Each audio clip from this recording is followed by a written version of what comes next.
Sa oras na ito mga kaibigan, ako ay mayroong i-share sa inyong isang napakahalagang bagay. Tayong lahat mga kaibigan ay dapat matuto at makaalam ng tinatawag na katotohanan. Sa kabila ng mga ginagawa natin sa mundong ito, mayroon pong napakahalagang bagay na dapat natin pagtuunan ng pansin. Yung mga sinasabi ng ating Biblia. Sa lahat ng mga Kristiyano po, iisa lamang ang ating Biblia na pinaniniwalaan, at yun ay pinaniniwalaan natin na yun ay salita ng ating Panginoong Diyos. No? Yung salita ng ating Panginoong Diyos, yan yung nagsasabi kung ano ang ating kalagayan, ano ang mangyayari sa hinaharap, at ano rin ang mga nangyayari at ginawa ng Diyos nung mga nakaraan. Nandun yan sa ating Biblia mga kaibigan. Kaya sa oras na ito, meron akong i-share. No? Tungkol sa ating kalagayang mga tao sa harapan ng Diyos mga kaibigan. Tulad lamang nito. Ito po ay napakahalaga mga kaibigan na dapat natin na pagtuunan ng pansin. May 4 na mga bagay tayong masusumbungan sa Biblia kung ano ang ating kalagayan sa harapan ng Diyos mga kaibigan. Number 1.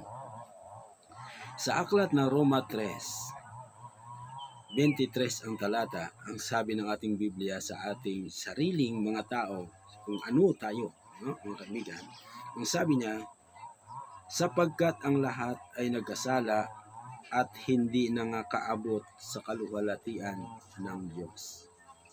Yan. Ang Biblia o ang salita ng Diyos nagsasabi mga kaibigan na ang lahat ay nagkasala.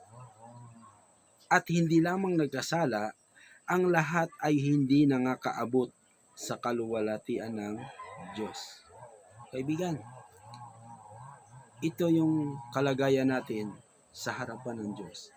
Isang makasalanan na nilalang. No?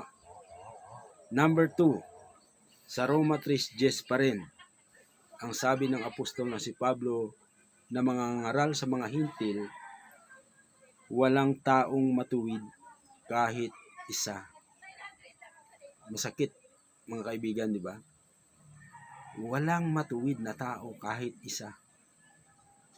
So, wala talagang magsasabi na tao ngayon na siya ay matuwid. Kasi ang sabi ng Biblia, mas kapanipaniwala ito mga kaibigan. Roma 3:10, tanda natin, walang taong matuwid kahit isa. No? Pangatlo, dito sa aklat ng mga awit 51:5, likas na makasalanan at masama tayong mga tao. Grabe yan, mga kaibigan. At ang pang-4, ito ang pinakamatindi mga kaibigan. Gaya ng isang maruming basahan tayong mga tao. Ayon sa kay Propeta Isaiah chapter 64 sa kanyang aklat sa talatang 6. Kaibigan, dapat mong pansinin.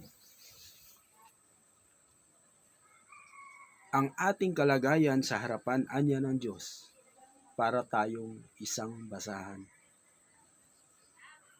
At ang likas ng tao ay makasalanan at masama, mga kaibigan. Kaya nais kong i-share itong mga talata sa inyo ngayong umaga, ngayong araw mga kapatid, mga kaibigan. Dahil gusto ng Diyos na hindi tayo manatili kung ano ang kalagayan natin ngayon bilang mga tao sa kanyang harapan, mga kaibigan. So nagbigay ang Diyos ng kaparaanan at solusyon sa mga bagay na ito, mga kaibigan. Ano ang solusyon ng Diyos na dapat nating sundin? Para tayo maging karapat-dapat at hindi tayo tawaging basahan at makasalanan at masama sa kanyang harapan mga kaibigan. Narito ang solusyon na ibinigay ng Diyos sa tao. Number 1, Gawa 2:38 sa ating mga Biblia, nakasulat ang ganito, magsisi at tanggapin ang kaloob ng Diyos. Dalawa mga kaibigan ang unang solusyon na ibinigay ng Diyos sa atin ng mga tao na may likas na masama. Magsisi at tanggapin ang kaloob ng Diyos. Ano po yung kaloob ng Diyos? Ang kaloob ng Diyos, mga kaibigan, ito yung nakasulat sa aklat ng Efeso, chapter 2, verse 8. Basahin natin. Sapagkat sa biyaya kayo'y nangaligtas sa pamamagitan ng pananampalataya, at ito'y hindi sa inyong sarili, ito'y kaloob ng Diyos. Ano daw? Merong regalo ang Diyos o kaloob sa ibang wika. Meron siyang regalo yung Diyos sa mga taong ang tingin niya ay marumi, masama. At itong regalo na ito ng Diyos, mga kaibigan, ito yung kaligtasan sa pamamagitan ng pananampalataya sa ating Panginoong Jesucristo. Pero bago natin yan matanggap, kaibigan, yung regalo na kaligtasan sa pamamagitan ng pananampalataya sa ating Panginoong Jesucristo, mag-undergo muna tayo sa tinatawag na proseso. Hindi pwedeng hindi tayo dadaan sa prosesong ito, mga kaibigan. Ang number 1 na binanggit ng Biblia natin, magsisi. Magsisi, ibig sabihin, talikuran yung mga mali at mga hindi magandang pamumuhay na ginagawa ng tao sa harapan ng Diyos. Yan ang magsisi. At kapag nagsisi ang isang tao, matatanggap niya ang kaloob ng ating Panginoong Diyos na nakasulat doon sa Gawa 2:38. Yan yung unang hakbang, mga kaibigan. Number 2 na hakbang. Sa Lucas 3:16 at sa aklat ng Roma 6:4, magpabautismo ang bawat isa sa pamamagitan ng tubig at ng Espiritu, mga kaibigan. So, tandaan ninyo, mga kaibigan, ang bautismo sa Biblia hindi po wisik, sprinkling of water. Hindi ganon. Ang bautismo na ibinigay na halimbawa ni Jesus ay inilulubog yung tao sa ilalim ng tubig. Yan ang proseso ng bautismo. Pag-aralan natin yan sa sunod. So nakadalawang process na tayo. Una, magsisi upang matanggap ang kaloob ng Diyos. Pangalawa, magpabautismo sa pamamagitan ng tubig at ng Espiritu. Pangatlo, mga kaibigan, lumapit tayo sa Diyos at hindi tayo niya itataboy. Yan. Yung makasalanang tao, tayong lahat makasalanan. Sinabi ng Biblia, lumapit tayo sa Diyos para hindi niya tayo itataboy. Yan ay nakasulat sa Juan, Kapitulo 6, 37 ang talata niyan, mga kaibigan. Number 4, sa John chapter 12, verse 46, kapag tayo lumapit at magkaroon ng pananampalataya sa Diyos, ang sabi dito, hindi tayo mananatili sa kadiliman. Ano yung kadiliman? Kasi spiritually speaking, mga kaibigan, kapag tayo o ang tao na namumuhay sa masamang pamumuhay, ang tawag ng Biblia ay siya ay nasa kadiliman. Na siya ay nasa kadiliman. Kaya kapag lumapit tayo sa Diyos at magsisi sa ating mga nagawang mga kasalanan at pabautismo tayo sa magitan ng tubig at ng Espiritu, ang kasunod niyan, mga kaibigan, ay pananampalataya sa Diyos.